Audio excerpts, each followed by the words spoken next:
Welcome to Burlap Teachers. Enjoy the video. You're starting right away. Power the ThinkPad E14 down, unplug it, and ground yourself. Once done, flip it over and remove the visible screws holding the bottom cover. Keep them organized. Use a plastic pry tool to release clips. Don't force the cover or you'll crack tabs. Make sure your new M2 NVMe fits the 22x80 form factor and that you have a small Phillips screwdriver and an ESD strap ready before proceeding. With the cover off, identify the M2 slot and the tiny standoff screw. You'll remove that screw first.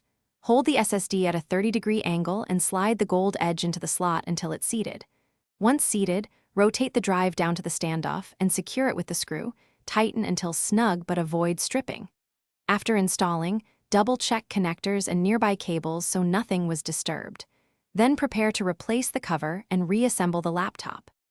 Replace the bottom cover, aligning clips and tightening screws in the original pattern so pressure is even.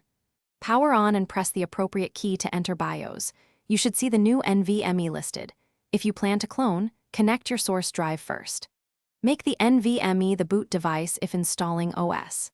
If the drive isn't detected, power down and reseat the SSD, verify the mounting screw and contacts, and ensure BIOS is updated. Those steps fix most.